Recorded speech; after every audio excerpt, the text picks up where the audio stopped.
welcome to Overtime Hockey Talk. My name is Mark Paul, and my co-host Justin Baker and I are ready to rank the Atlantic Division and the Pacific Division heading into the 2019-2020 season. I think these divisions offer up some very interesting discussion. They could go a lot of ways. Maybe not so much the Atlantic, but we'll see. We'll see where we fall. I'm really curious to see your Pacific, because I've seen, when I do this, I like to go around and I like to just see what other people think, just because it kind of gives me an idea of what people are thinking, and it maybe gives me, I like to read the previews, and of course you get people who are writing just about their team, and so it kind of gives me an insight into that. And my Pacific Division, I switched it around like 3 different times. I kept looking at it and was like, no, I'm not feeling good about that. I'm going to switch this. This guy's going to make this team. I went with my gut on some of this, but I'm feeling confident. Okay. Some years you rank teams and you're like, this is like, I looked at USA Today.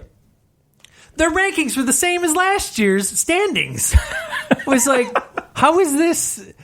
You literally just ranked them based off of the standings from last year. Because they got some stupid intern to come in and do it and be like, hey, will you just take care of this real quick? No, it was like, this is our scientific algorithm we use to predict algorithm. this. It's like, what do you mean? Everybody is the same. It was like, although the one difference was the Sharks and the Flames were flipped, so the Sharks won the division instead of the Flames. What's the flip? And then it went Tampa, Boston, Toronto, Montreal, Florida, Buffalo, Detroit, Ottawa. It was like the exact Atlantic Division from last year. It was like, that won't happen. That the chances of that happening are so slim. There are some things though when I go, I try to look for trends. Like, okay, does everyone have the same last place team? Why? Like, I'll say most people had the Los Angeles Kings last place in the Pacific Division, and so I like to go on. I like to figure out why that is, and why does no one think that they have a shot to even finish 7th in the division? So, anyways, cool. There's our little rant to start the show. Yes, a little rant.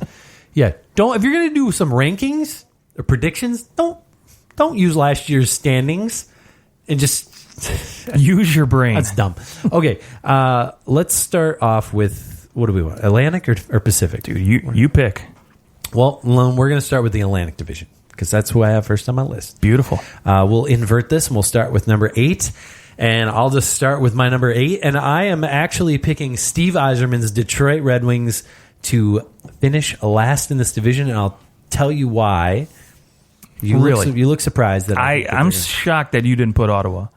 No, shocked. I think that Ottawa is going to be a little bit better than last year. This is what I'm thinking. So when Steve Yzerman took over the Tampa Bay Lightning, he had no problem letting himself fall down the standings for a minute. Which is true, yes. And so I think if he's smart, there's a reason why the guys he went out and acquired in the offseason aren't good. He did that on purpose. He's creating opportunities for his younger players to get some reps.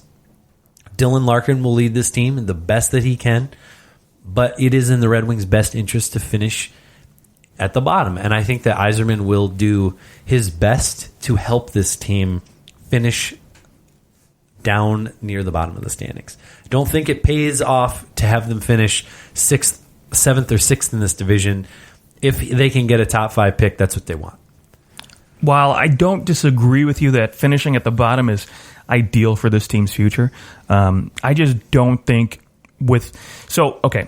number 8 I have Ottawa, number 7 I have Detroit, which I'm assuming you probably have them flipped, right? Yes. So you have, okay. My reasoning is, when you look at that top line, right, what they did those that last month of the season with Bertuzzi, Larkin, and Mantha, right? They're going to be a dynamic line, I think, for this team this year. Mantha's he's got 5 points already through the preseason, which means diddly squat, but he is showing a little bit of promise, right? Glad you know that. Yeah, thank you. Nothing. It really does mean nothing. But he looked very, very good for Team Canada this past spring. So that top line is going to produce. I do think all 3 of these guys are going to be easy 50-point guys. I think Bertuzzi might be the guy that might hit 40-ish points.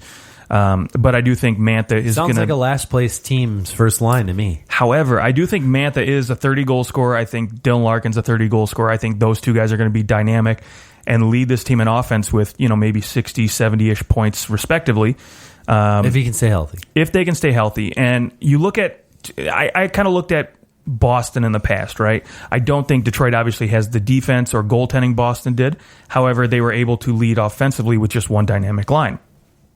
And I do think, while that's not going to generate the same type of success. You're talking about guys that you think are going to end up with like 50 or 60 points. Boston had guys that were like 80 points, all of them. Sure. Yeah, but I think having one dynamic line for the Wings anyways will draw some success that Ottawa won't have, right? They'll have Thomas Chabot on the back end.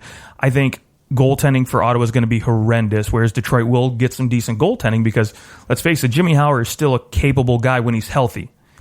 So I think that combination, and then the only caveat for this team would be come trade deadline time because they do have a lot of assets. They can flip out Mike Green. They can trade away.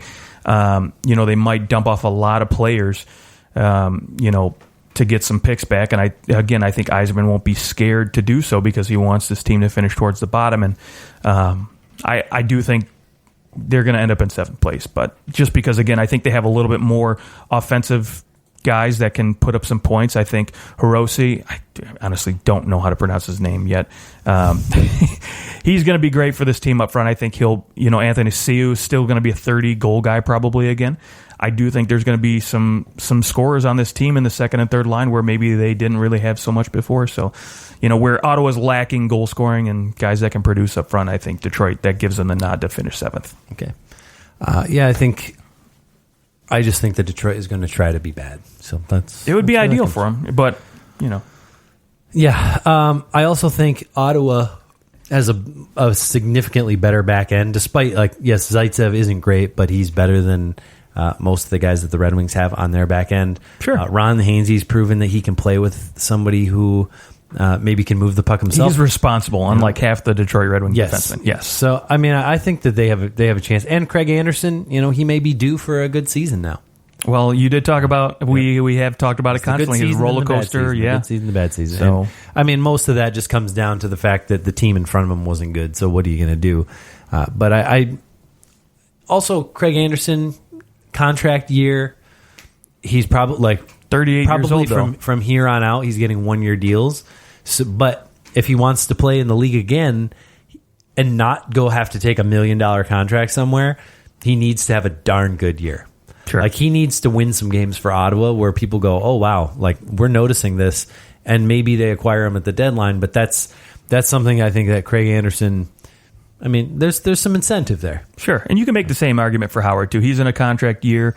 What are the Wings doing in net? They've got Philip Larson, who's 4th on their depth chart, that maybe is the next young guy. But, he's a couple years away. So, maybe Howard's got to go out and say, hey, I'm still your guy. So we'll see. All right. Okay, so we've got, essentially 7 and 8, the same thing there.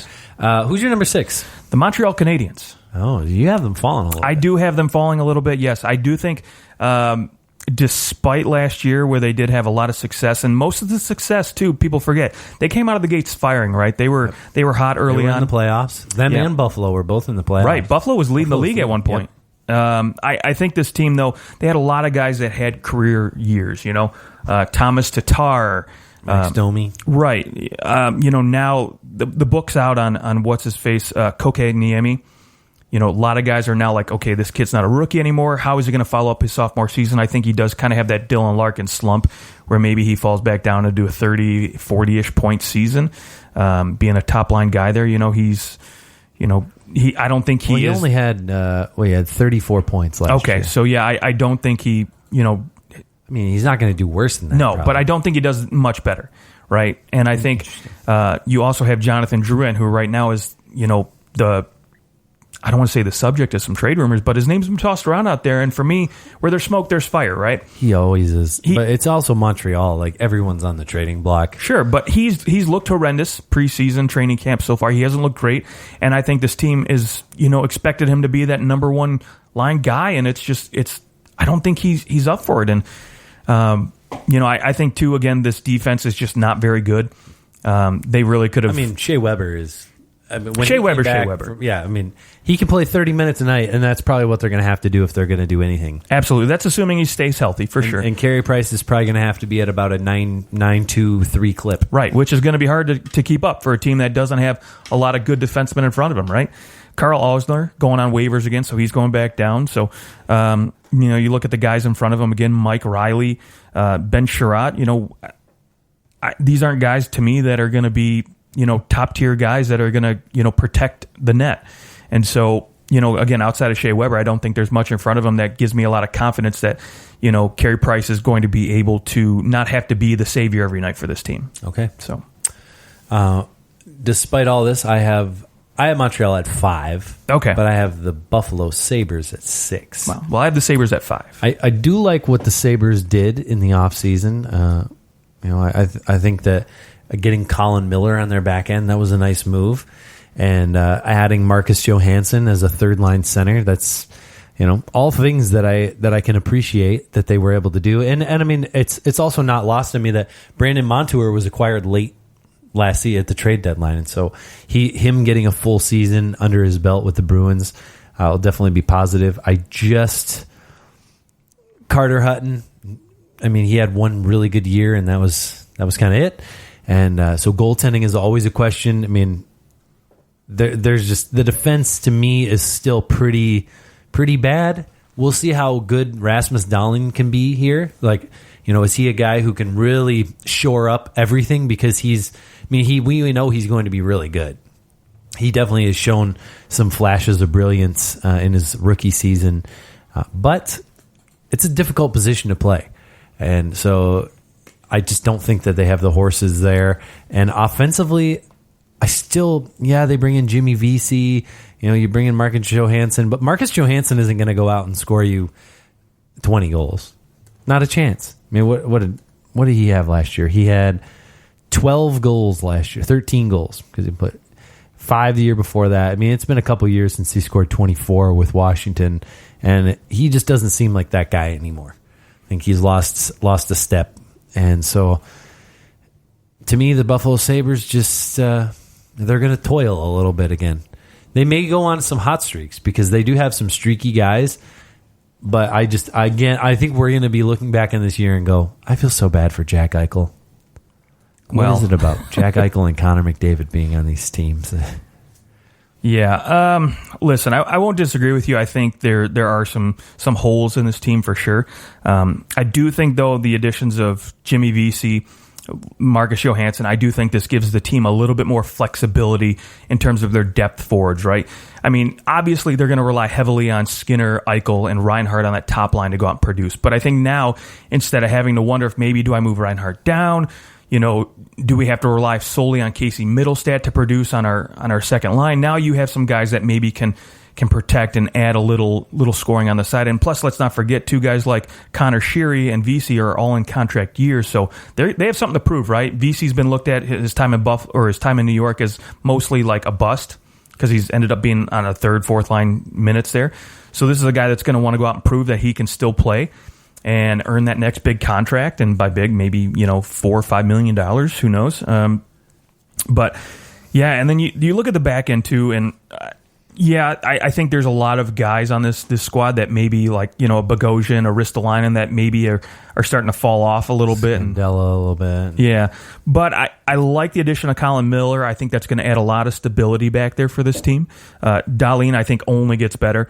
And then, I think with those two guys and a Marco Scandella staying healthy for the season, I think that gives them enough stability on the back end where a guy like Carter Hutton maybe can, rebound a little bit. Now, why I don't think he's going to ever get back to that St. Louis 930 save percentage form, he might still be in the 19s and be good enough to give this team a chance to win.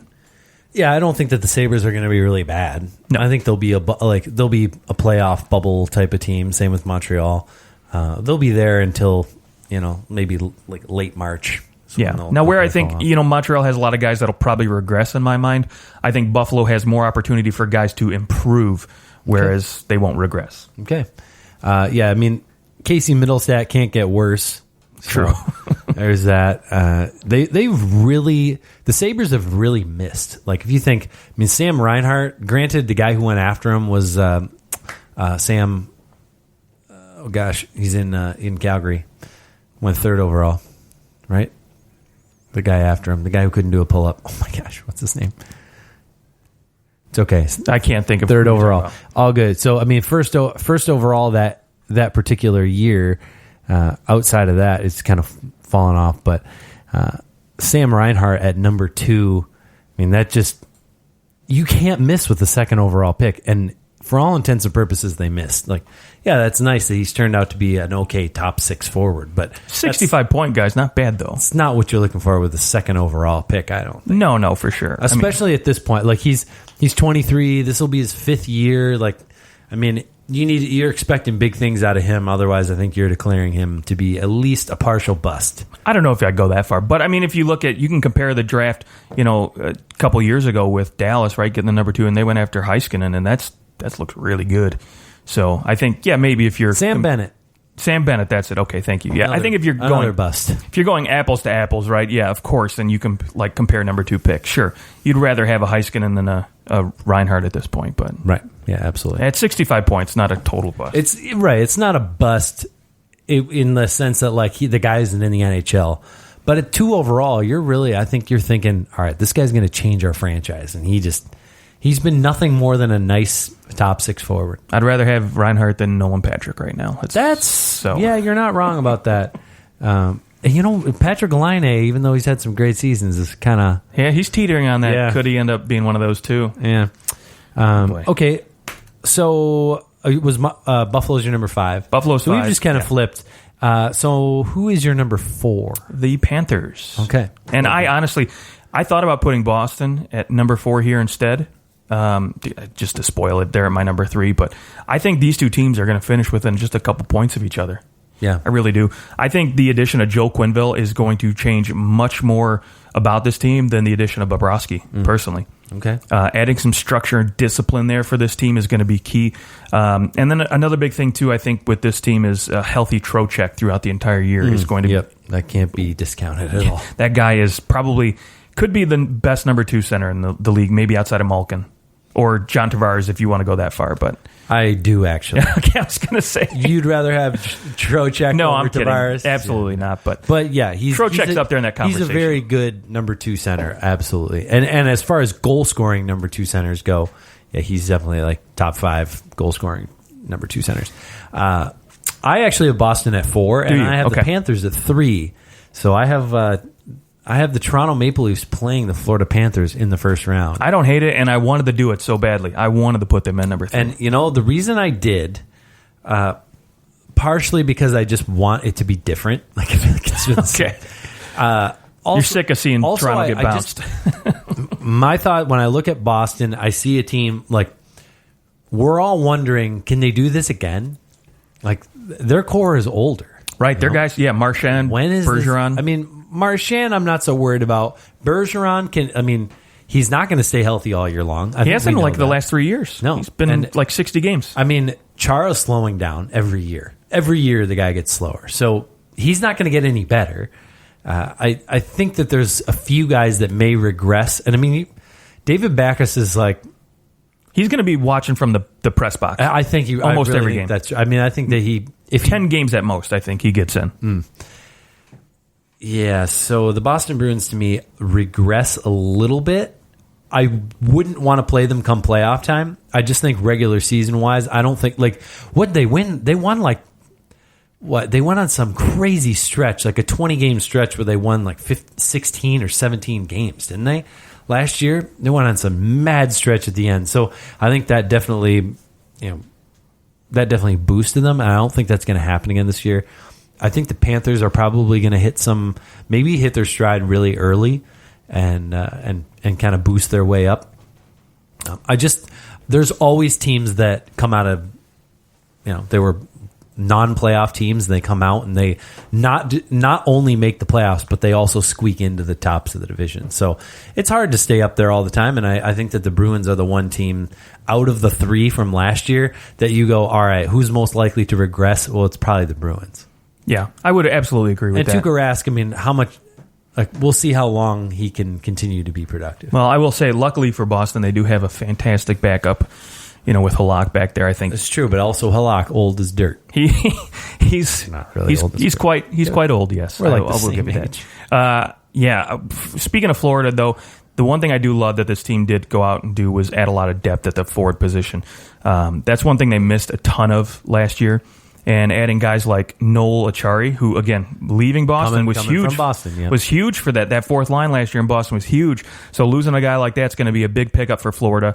Brett Connolly, a 45-point guy, coming in. He's going to serve well on that third line for this team. And, again, I think it's just big on this team staying healthy, right? And you got Dandinoff coming into a contract year, so is he going to play his lights out? Let's face it, Barkov, and I'm sick of hearing it at this point, might be the most underrated guy in the NHL. Like, unless if Florida was a perennial playoff team like Tampa, he wouldn't be underrated. Right. But it is what it is. I think he's due for just a 90-point season here and some Selke considerations. So again, like he always does every year. So Like always, yeah. It'll be a great They do year. have some guys who maybe could potentially make the team this year coming out of camp. Yeah, Owen Tippett. What's he going to do? Owen Tippett, and there's like Henrik Borgstrom and Alexei Heponiemi. There's some good players coming up through their system, and so maybe they don't make the team right out of camp, but an opportunity as the season goes along. I think there's some high level talented guys down Florida's system that maybe could peek their head as the year goes along. Yes, would agree. Okay, so you're number 1 and 2. I think we're the same here. Number 2, I've got Toronto. Number 1, I've got Tampa Bay. Yeah, I tried to put Toronto at 1, and I thought, so Tampa Bay added a better backup goalie, maybe the best backup goalie in the NHL. Quite possibly, yes. Absolutely. Curtis McElhaney has been incredible the last 2 or 3 years. They also add Patrick Maroon, and Patrick Maroon isn't necessarily a guy who's going to put up huge numbers for you in the regular season. He'll come to play playoffs, though. Come playoff time, gosh. which obviously there's something going on where this team needs a little bit of... He'll be that guy kick. that won't let this team get swept first round, if it even gets close to that again. And not to mention, Kevin Shattenkirk joins the team. Yeah, not a bad guy to put on your third line. Yeah, your third defensive pairing. Instead of Dan Girardi, you get Kevin Shattenkirk. Right, and now you got a guy who can quarterback a second power play unit. Yeah. And you don't have to split up McDonough or Hedman if you want to. You can play both those guys now. And you've got a guy who has something to prove. Like, he was disappointed. He was bought out by the Rangers. Right. And he's on a 1-year contract, so Right. he's got to prove it if he wants to get another big deal. And, you also have Mikhail Sergachev, who is a restricted free agent at the end of the year. Obviously, he'll be looking to get paid. Yeah, rumor is he's going to be playing top-line minutes with Hedman, too, so Yeah, that's going to work out real well for him. Good luck paying him less than Hedman. Right. Unless you're, they're lucky enough to get Braden Point on this. Yeah, they worked some magic with this cap. So they did. Good on them for being able to offer the sun and no taxes. No taxes always helps. Apparently, I've read that the equivalent of Point's contract, if he was in Toronto, would be like 8.075 or something like that. And So, it's not like a ridiculous difference, but yeah, it is. $1 million. It helps when you're trying to keep a team like this together. Right. Let's face it. But to Toronto, though, I do like a lot of things with this team this year. The back end, especially for me, is pretty exciting in terms of just I don't know what to expect. I think this could either be a huge success on the D line or it could be a huge bust because you have a lot of guys that are on 1-year deals. They're looking to prove. I think that. Tyson Barrie. You're basically bringing in a guy who is this guy's going to put up 60 number points. 1 defenseman. You have 2 guys who have the potential to put up 60 points. Absolutely. And then Jake Muzzin is, what you're getting out of him. Rock solid D. And I think Cody Ceci has something to prove here. And Cody Ceci's playing with Morgan Riley, and he looks good. There's quite a few people that have been talking about, maybe Cody Ceci's problems were more a result of, they were trying to take a square and stick it into a circular peg. It just, maybe Cody Ceci coming into the right system and playing with the right guys is going to help turn him around. We'll see. In reality, they swapped Zaitsev for Ceci, so if it doesn't really work out, it's okay. Right. They're just glad to get rid of Zaitsev, but this defense, we'll see what happens. Unfortunately, Babcock did say that he really likes Martin Marincin, and like he lost all this weight, and he looks great. I'm like, no, don't play him 20 minutes a night, please. So a guy like Ben Harper they brought in, to me he's a big body. He'll probably play 45 games, and they'll use him against teams when they feel like they need some more muscle, but ultimately just don't see it. I really like the Leafs top 4. But if there's an injury, that's where I think it's going to be a little worrisome. Although they do have Rasmus Sandin, they do have Timothy Liljegren, who Liljegren for sure I think is going to go and play again for the Marlies. But Sandin has a shot to make the team, and he potentially could move into the top 4 as the year goes along if need be. But if not, and he's playing as in their bottom pairing, I mean that's a good bottom pairing, rookie bottom pairing to have. So I think they'll be in pretty good shape, and I think we're due to see the Leafs win their first playoff series since 2004. Let's hope so. That's a long ass time. Although I will say, though, Florida's not going to... I mean, assuming that your prediction's right? They play Florida. That's not going to be an easy out, for sure. I mean, getting past Florida is going to be a little tough. I think Quenneville... They'll sweep them. Oh, boy. Quenneville got swept last time he was in the playoffs. That's a different Chicago team. Okay, let's move on to the Pacific Division before we start doing our playoff predictions, previews. Good grief. Let's start with our number 8s in the Pacific Division. Yeah. You know what? I want to let you go first on this one. Well, the one constant that I found on every other list is the LA Kings, and I tried to figure out a way to maybe get somebody else down there, and I just don't see anybody else being as bad as the Kings. The Kings didn't do very much in the offseason. They didn't get faster. So I don't see much changing for the LA Kings, and I think it's probably a good thing. I think this team needs to toil for a minute. They need to be bad. They'll get some good players, and they'll be back. Okay. I actually put the Ducks at number 8 for me. Okay. And I do think this is going to be a very close race for last place. But for me, it's great to finally get rid of, Corey Perry's big contract and get that off your books. But, center-wise is where I'm really worried for this team. I think Getzlaf, as long as he's healthy, he's a fine number 1 center. I think he's good enough for this team still, even though he is aging a little bit, slowing down. But we're all aging. Well, yes, of course, every day. Thank you. In terms of hockey years, yeah. Adam Henrique, I don't really know what to expect out of this guy. Is he going to be a second or third line guy for this team? Is he going to put up 50 points? Jakob Silfverberg, Andre Kasha. I'm hoping these guys still produce because they got a lot of the young guys coming up through the system, which I guess is like the one positive note I guess you can really look at, because they got guys like Sam Steele and Max Jones coming up who could potentially make a difference and push them out of that last place spot. And let's not forget too, John Gibson, to me, he's still, in my opinion, a top 10 goaltender. Yep. Maybe top 5. Top 5, yeah. And look how bad this team was and how well he played. Yeah, and Ryan Miller's not a bad backup to have either, so he could save this team a lot of losses. But I think with some of the older guys, and there's not a lot of exciting new young guys that I think are going to improve this team much on the front end. I think this team is in last place. Well, I'll say this, that a lot of players had down years last year, and the Ducks also had a lot of injuries. If guys can just have bounce back years and play at where we think they're capable of, I think this is I have them at 7, so it's not like I think they're going to do much better. And I have the Kings at 7. Okay, yeah. So we just have those two flipped around. But I do think that the Ducks have more talent up front, and they also have enough speed to where maybe they can make things happen. They have a few young guys, and they also have a defense that is very mobile. Yeah, they do have some good pieces. Like Cam Fowler, for example. I think he's still a very good quality top pairing defenseman. As for LA, though, I think, outside of Drew Doughty and Alex Martinez, there's not a ton to be excited about on the back end for this team.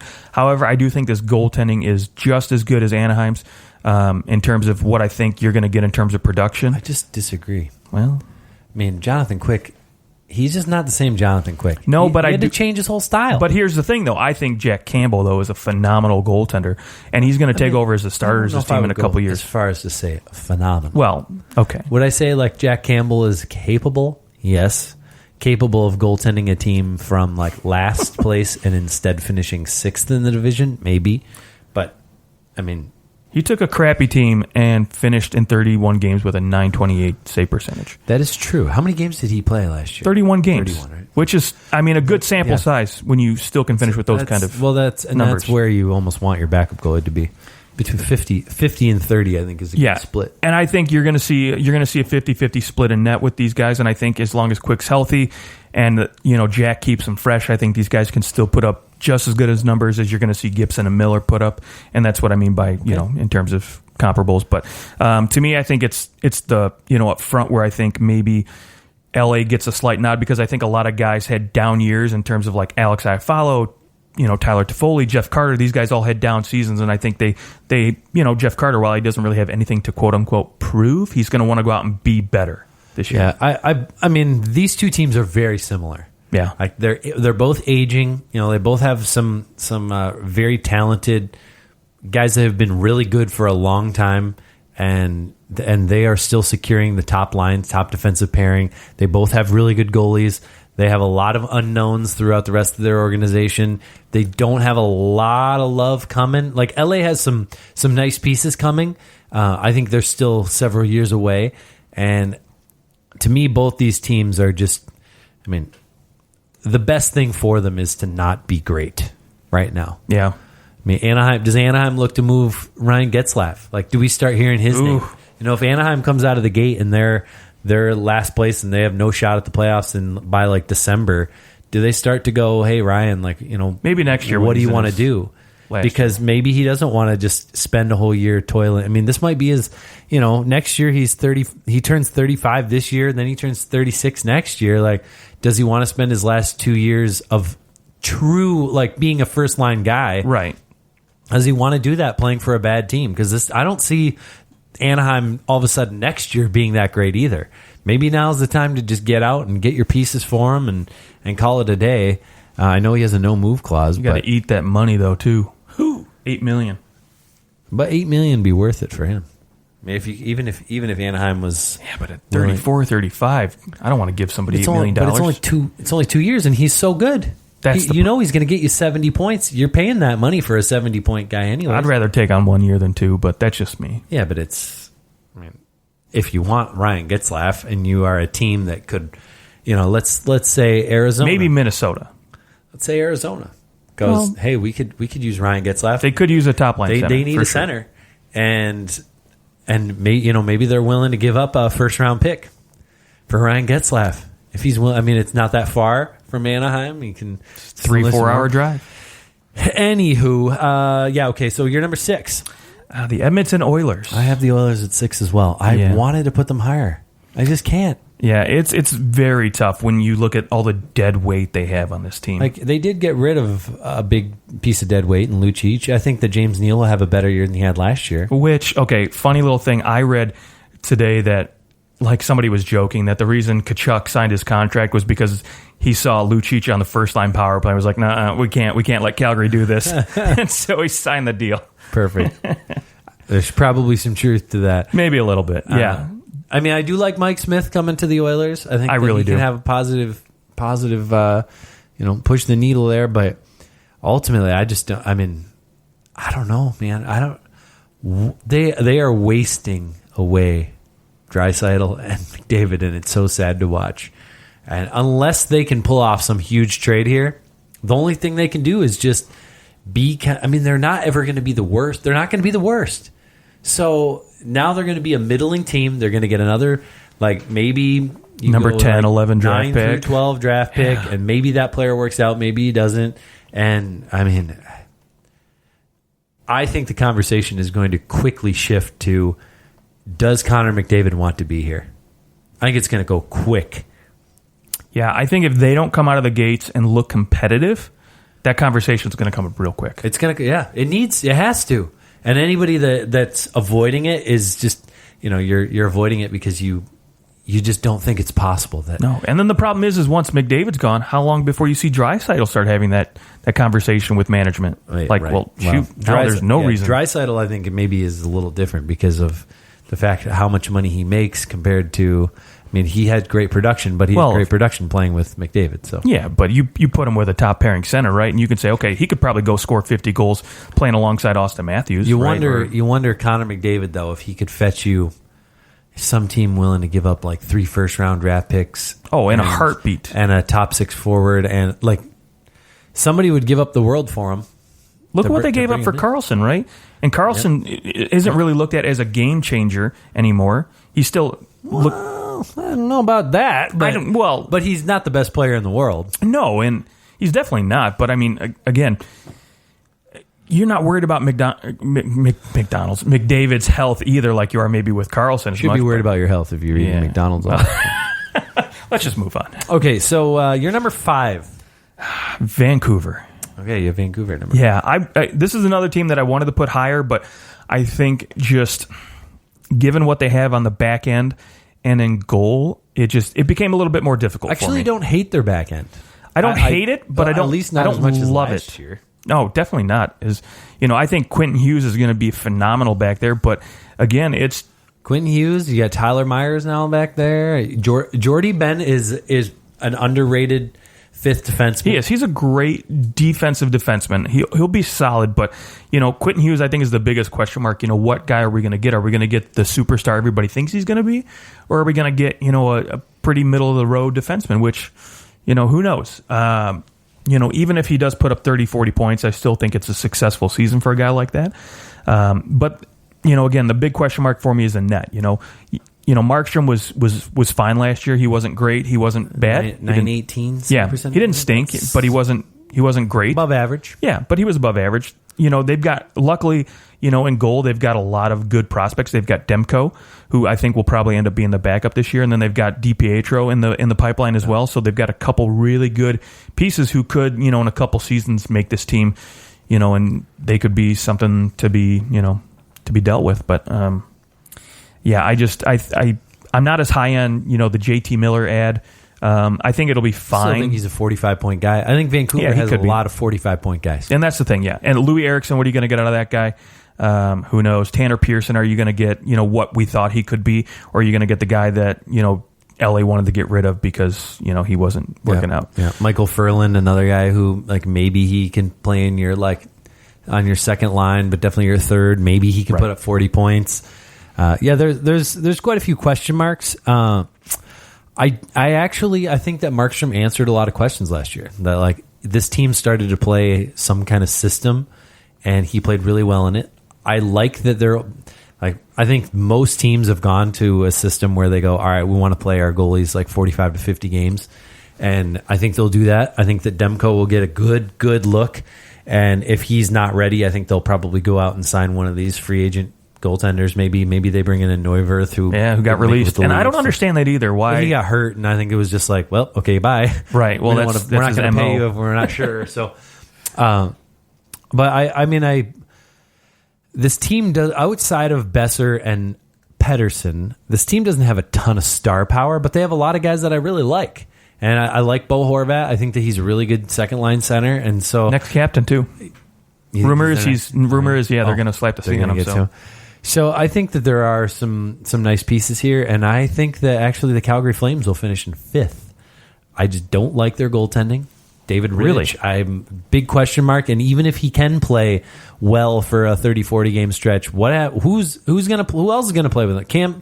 Cam Talbot, who has not been good in 3 years. I will give you that. I'm not excited about their goaltending for Calgary. I do think, I also think Calgary had a lot of guys have career years, and I'm wondering if that comes back down to earth. If Giordano's not a Norris Trophy candidate, if you almost need Johnny Gaudreau scoring you 40 goals, oh my gosh, who's their top line center? Sean Monahan. Does he? Oh my gosh, my brain went by. Does he have the same kind of year that he had last year? I mean, Elias Lindholm, he had a career year, came out of nowhere, 70-plus points. Do these guys have that in them again, or was it just a year where everything kind of worked out? And, 2 years ago, they had pretty similar defense, and it all went to hell pretty quick. When last year it all worked out, which defense is the real defense? So I think there's a lot of questions with Calgary, and I don't love their depth outside of their top two lines. So I think they're as much of a question mark as Vancouver. It's just they happened to win the division last year. So of course we naturally think that they're going to do better, but I'm really concerned about their goaltending. Okay. The goaltending argument, I can understand that one, because for me that is a big concern. I do think Cam Talbot will be a little bit better than last year, but I still don't have a lot of faith in Rittich. What's that saying? Right. For sure. Okay. So I have Calgary at 5. I have Vancouver at 4. I don't know if that means Vancouver makes the playoffs. No, I think it's a 5-3. But that means that they're definitely in the conversation. I think they could. Okay. That brings us, so obviously my number 4. Same top. Oh, you're number 4. Yeah, we missed that one. No. So my number 4 is Arizona, who I think is going to be a team that could make the playoffs. I really like the addition of Phil Kessel. I love their goaltending. Their back end, to me, is one of the better top 6s in the league when healthy. However, it's all dependent, I think, on Winnipeg if they make the playoffs or not. Does Winnipeg, with the depletion of their defense, does Hellebuyck play a decent game, or does Laine's not signed yet? Kyle Connor's not signed yet. Right? Do they go a month or two without those guys? Come on, I don't understand it either. Especially Kyle Connor, I don't understand. Yeah. Well, he has a little bit more of an argument because he knows he's going to be a top line guy on that team. So he can be like, "Well, listen, you want me on that top line because it works so well. Pay him $7 million. I know that's what he's going to give him a Nylander contract. Exactly. That's what he is. Yeah, but for me, Arizona coming in at number 4. Z's. Yeah, like I said, the only question marks I have are down the middle for this team. Derek Stepan's going to be, maybe your number 1 guy. Maybe Nick Schmaltz is. I think these are right now. Stepan has been playing with Clayton Keller, right, and Phil Kessel, but also Hayton, Barrett Hayton. Okay, Hayton, right? Yeah. He was their 8th overall pick last year. Yeah, and he's been playing up with the top line and playing well. Yeah, so there's a chance he makes the team, and that's kind of a game changer. If you're a guy who was taken taken high in the draft, that definitely is a game changer. The other big thing, though, for Arizona, I love, I think Clayton Keller and Phil Kessel, I love that pairing. I think those two guys are going to complement each other very well. I think you're actually going to see maybe Phil Kessel end up being more of the passer in this situation, because he is a guy who is... You're drunk. He's got great hands, and he can still pass it. Great hands. He does. So, yeah, you might, if you're Clayton Keller, you might have to rip the puck a little bit more, because... power play, right? Everybody's going to be looking at Phil Kessel, because this team had a dismal power play, and everybody's going to say, okay, let's just cover Phil Kessel, just like people do with Ovechkin, right? So I think that opens up for a guy like Clayton Keller to really capitalize a little more. Clayton Keller can't be worse, right? No. So he's going to have a better year. Phil Kessel's going to be Phil Kessel, and that third line, Michael Grabner played with Brad Richardson as a pair. They were just a shutdown pair all last year, and they did phenomenal. This team lost... Was that 382 man games? Right, they were number 1 in the NHL. We're talking top defensemen were out, top centers, everyone starter was hurt. Their starting goalie. Yeah, Ratna was out. And the fact that Kemper comes in and plays just as well, to me, it's not necessarily speaking to Kemper, although I'm not going to take it away from him. The team structure is definitely built around the defense as opposed to the forwards. So. But they started showing a lot of speed, especially towards the end of the year. This team's forecheck was phenomenal. They gave you no time. They dumped the puck in. 2 guys were on the puck carrier, and they were just creating a lot of problems. And so I think when you think of this team now, the way that they played in the second half of the year, I think that with a healthy Ratna, Antti, I'm just going to say Antti, okay, and the additions of Carl Soderberg. That can't be discounted. He provides a third-line center, or he can go move up into the wing. There's a lot of options with him. And with the addition of Phil Kessel, I think this team is going to be the surprise team in the National Hockey League. I have the Arizona Coyotes finishing 2nd in the Pacific Division. Wow. Second in the Pacific. Whew. They are going to be the team that comes out of nowhere, surprises everybody. So I have the Canucks at 4. I have the Sharks at 3. The Coyotes at 2, and then the Golden Knights, who I think are going to be they're going to be much better than they were last year. They were pretty decent last year, but I think they're going to come out of the gate real quick.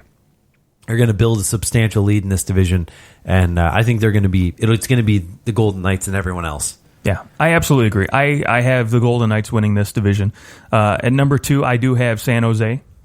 Even though they did lose a lot of goal scoring, they basically lost the top line when you think about Pavelski, Right. What's his face, and Nyquist leaving. God, why can't I remember his name? That just split off and went to Colorado. But anyways, so they lose a little bit, but I do think, they're structured in such a way. I think a full year of Erik Karlsson will give them some stability. I think now Logan Couture being the leader of that team, he'll step up. I think Thornton will step up. And I don't think Jones can have any worse of a season than he did last year. I think 898 or something like that. So I think that gets a little bit better, and this back end is still has a great top 3. What they'll do is they have to rein in their back end a little bit. Like, that back end can't just be giving up the opportunities that they gave up last year. I mean, this is a team that finished 3rd in goals for per game, and I don't see that happening again. I think they'll be a little bit more structured defensively if they're going to be decent. I don't know if they're going to be capable of that. Okay, I don't know. I don't know if they have the speed. I just wonder about this team. I think that they've kind of entered into the place that, to me, I look at this and I go, well, you guys probably have this is probably it right here, and then you're going to have they're going to start looking like the Ducks and the Kings real quick. I mean, yes, they have Timo Meier, Thomas Hertl, and Evander Kane's still a pretty good player. Logan Couture, but even Logan Couture, he's on the other side of 30 now. At what point does he start to maybe start to dip slightly? And Joe Thornton, he's not getting any faster. I mean, there are some question marks about this team. As good as their defense is, when we look at their defense, I think we're thinking about what they've done. I don't know what they're going to do. It'll be interesting. Yeah. Everyone on their defense is 30. Like, Erik Karlsson's 29, Burns is 34, Vlasic 32. Like, their best players are probably not going to have past their prime, better years. Sure, like, they might have as good years. That's possible. But do all 3 of them live up to their expectations? I mean, granted, Vlasic, he's not putting up big points anyways. But between Burns and Karlsson, can both of them put up monster years? Which is maybe what you need if San Jose is going to finish higher up in this division. Yeah, and for me, the reason they do come in at number 2 is because I think Calgary, they're, like you said, their top players I don't think are going to produce, these career years again. I think, Gaudreau, for example, 99 points. I think he's more along the line of an 82, 85-point player, so he regresses a little bit. I think the goaltending is where it hurts them the most, because now Rittich, if he fails, which I don't think he's going to be their number 1 guy, they don't have anybody like a Mike Smith to go to. Yeah. So, and so obviously for me at number 1, I think they come miles ahead of everybody else in this division. Vegas, the biggest reason why? Stone all year long. You're a big Mark Stone guy. Oh, I love Mark Stone. Yeah, I think he's Mark one of the Stone's best players in the A lot NHL. of love right here. He will. A lot of love. Yeah, a full season of Pacioretty, Stasny, and Stone. Paul Stastny's going to be better. Pacioretty's got to be better. I think that you'll see this team is going to be much more like maybe year 1 than they were year 2. I think. Yep. I think the only concern is their defense. Not necessarily for me. I think Colin Miller. They didn't really do a whole lot to enhance their back end. No, but I think it's good enough. For me, the bigger concern though, and the bigger concern is Marc-Andre Fleury's backup, right? Because I think he's getting up there in age, right? He'll be turning 35 this year. Malcolm Subban is terrible, right? I do not think he is I think at best he's a number 3, number 4 goaltender in a system. And so I think the biggest thing for this team to look for this year, especially because, again, you talked about it with Boston, with teams wanting to look to maybe go, 50, 35 games with goaltenders. They need a guy who can relieve a little bit of pressure for, Fleury and give him some time off to rest, which they need a healthy Fleury in the playoffs. They need a well-rested Fleury. And so, maybe finding a backup again, they might, like you said, go out and get a Neuwirth or somebody in the season. So, one other little wild card might be Cody Glass, if he can make the team. Oh my gosh, and come in and be their 3rd line center behind Stastny and Karlsson.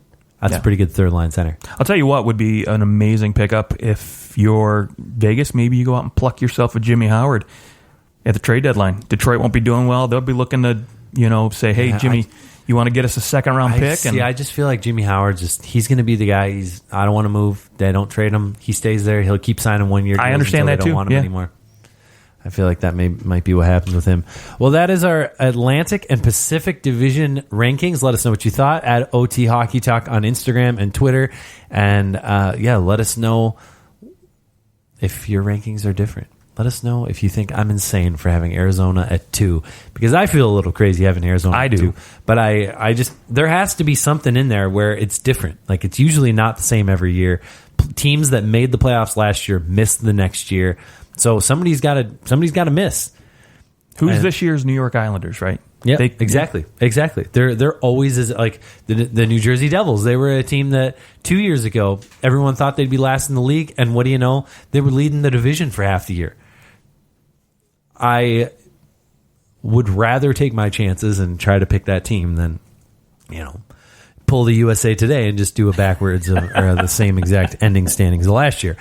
So that is our show. We hope that you have a great rest of your week and enjoy the rest of the preseason, because the regular season is upon us. October 2nd. Talk to you guys soon.